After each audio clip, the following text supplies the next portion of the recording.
I want you to picture something for a second. Think about the last time you casually waved goodbye to a friend after grabbing lunch. Right. Or maybe the last time you pulled out of the driveway of a place you'd lived for years.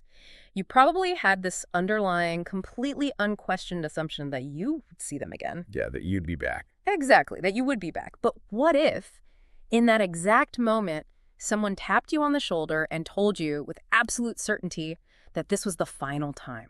Wow. Like the absolute final time you would ever see that face or stand in that space. How would that change the way you looked at them? It would change everything. It really would. How would it change that goodbye? And to take it a step further, what if that tap on the shoulder didn't just make you miss their smile, but made you instantly, desperately crave their most irritating habits? It completely changes the entire gravitational pull of the moment. It shifts the event from just being like a footnote in your day to being the entire story. We seem biologically or maybe psychologically wired to only recognize the undeniable value of our experiences once they cross that threshold. The threshold of becoming unrepeatable? Right, becoming completely unrepeatable. While we are in them, they just feel like a random Tuesday. But once they are gone forever, they become sacred. And that jarring, profound shift in perspective is exactly what we are getting into today. Welcome to this deep dive. Thanks. I'm really excited for this one. Today, our mission is to guide you through a truly stunning piece of philosophical writing. We are looking at a 2023 essay by Zhu Feng. It was elegantly translated by Qinyu, and it's titled Unreturnable Hometown. It's a beautiful piece. It really is. We are going to unpack the anatomy of regret, figure out why we so consistently undervalue our everyday lives, and ultimately explore the author's surprisingly transcendent, counterintuitive solution to the sorrow of permanent partings. Yeah, and the piece is relatively short, but it tackles the ultimate human paradox. We operate under this bizarre delusion that we have a surplus of time, and this text really forces us to look at the mechanics of that delusion. There is a concept introduced early in this text that, it completely derailed my morning when I first read it. Oh, I know the one. The author reflects on life's vicissitudes, the sheer unpredictability of our paths, the places we long to revisit but can literally never get back to. And then he uses this incredible metaphor about human memory. Yeah, the warehouse. Right. He talks about the necessity of deliberately storing memories in what he calls the warehouse of our mind. The warehouse of the mind is just a phenomenal framework for intentionality. It separates passive experiencing from active cherishing. Totally. And reading that, a really specific scenario came to mind. Imagine being at a crowded dinner party. Okay. You're all laughing, telling stories, and you fail to take any photos or really stop to soak it in because you just naturally assume there will be another holiday party next month. Right. You think, oh, I'll catch up then. Exactly. And then, years later, you realize that due to cross-country moves, life changes, or just the chaotic drift of time, that was actually the very last time that specific group of friends was ever together in one room. Yeah, that hits hard. If you had known, you would have stocked that warehouse of your mind with every single detail. The sound of their voices, the ambient noise, everything. What's fascinating about that dinner party scenario is the psychology of what Zhu Feng calls the easy goodbye. Easy goodbye, yeah. The text explicitly points out that back then, those casual waves were never thought to be the final wave. Each parting secretly became a permanent farewell without announcing itself. It just sneaks up on you. It does. Zhu Feng writes, "The wind and the moon mock me for being naive for every passing year." I love that line. It's so poetic. The wind and the moon, these eternal cyclical forces of nature, they mock us because they outlast us. We have systemic failure to recognize finality while we are standing right in the middle of it. We're naive because we use the illusion of next time as this, psychological shield. Yeah. Acknowledging that any given moment might be the last feels way too heavy, so we just assume permanence. Right. And doing the opposite, deeply stocking our mental warehouses, requires an acknowledgement of our own limits. It requires us to admit that time and tide wait for no man, as the author notes. Yeah. We trick ourselves into thinking our affection and our relationships are immune to the passing of time. Yeah, we leave the warehouse empty because we think the delivery truck of new experiences is going to just keep arriving on schedule forever. That's a great way to put it. Which makes the eventual realization of loss so incredibly painful when the deliveries stop. Absolutely. But here's the thing I keep bumping up against.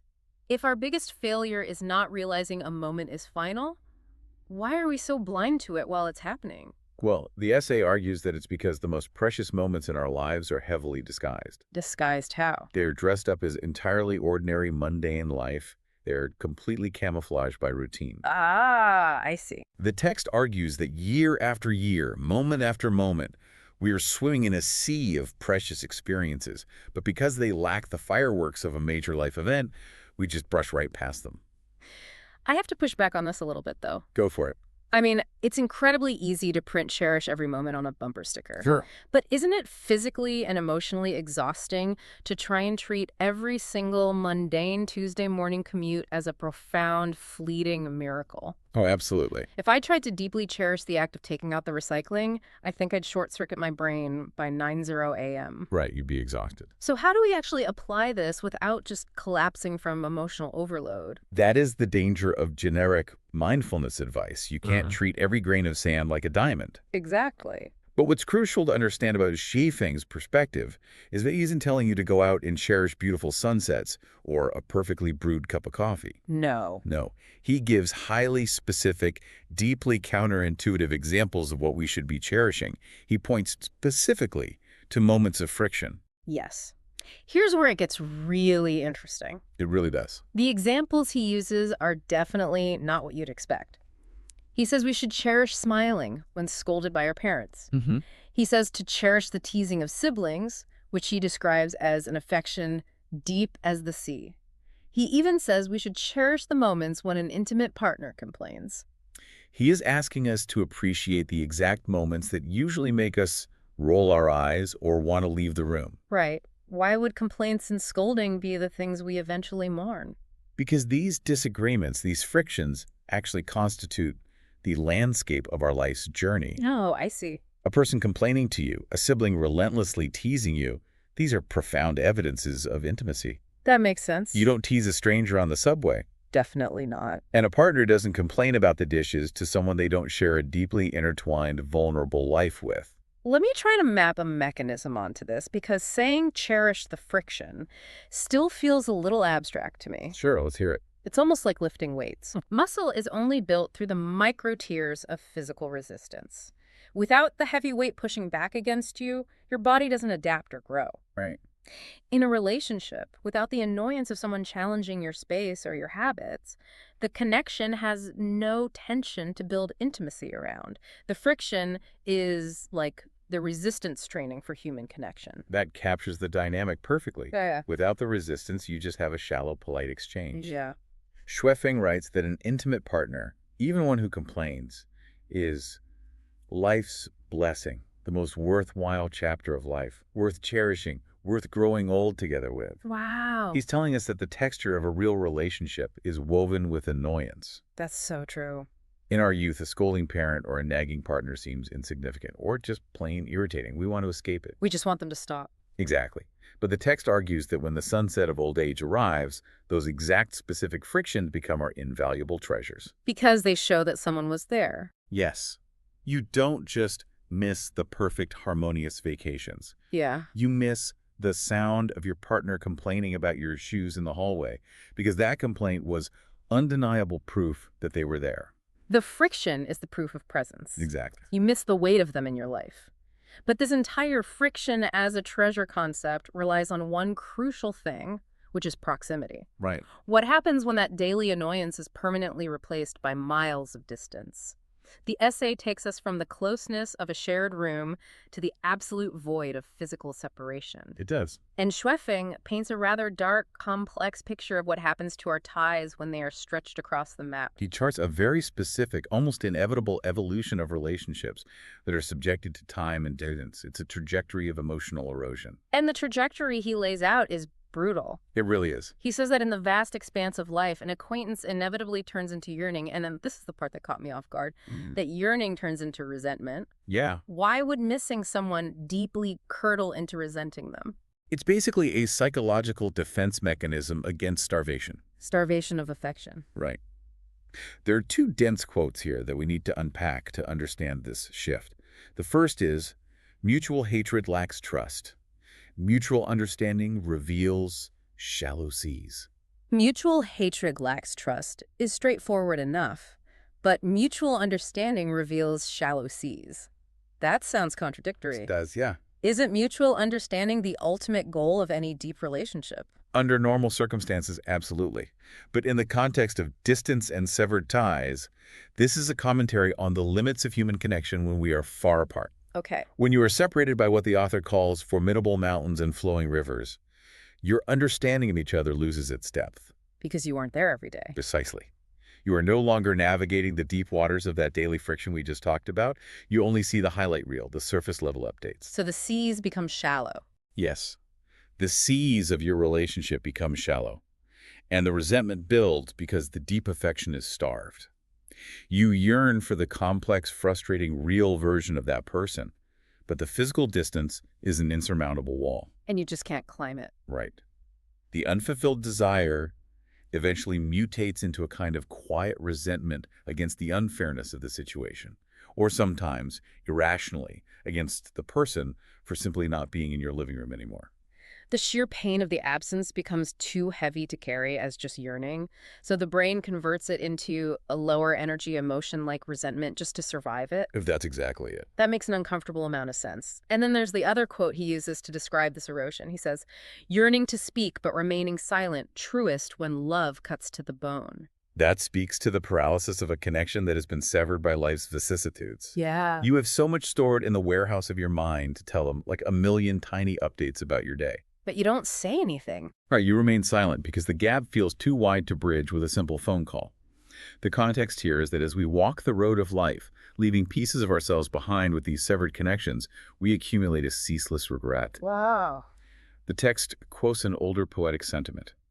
The heavens and earth may last long, but sometimes emotions come to an end, yet this regret remains ceaseless. Sitting with that imagery feels incredibly heavy. It is heavy. The essay literally declares life is sorrowful and points to the unreturnable hometown and the unseen people as the ultimate proof of that sorrow.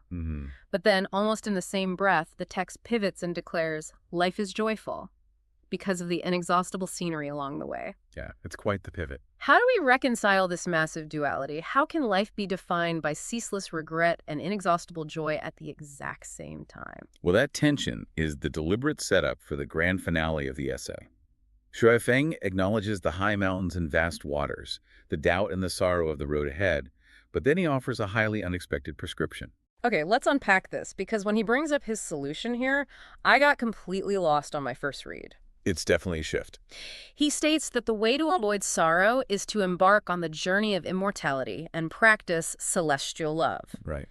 Is he suddenly shifting into literal mythology here, or did I miss a massive metaphor about spiritual awakening? The language certainly shifts into lush, mystical imagery, but it's a profound metaphor for human psychology, not literal mythology. Oh, good. I was worried. No, he isn't talking about drinking an elixir of life. He is talking about transcending the ego. Break that down for me. Translate transcending the ego into a concrete psychological takeaway. Yeah. How does celestial love actually fix the very real pain of a severed friendship? Let's look at the contrast. Earlier, we talked about earthly love, which is rooted in attachment and possession. Right. Earthly love says, I need you in my living room for me to be happy. If you move across the country, I will suffer. Which makes sense to most of us. Exactly. Yeah. But celestial love is entirely different.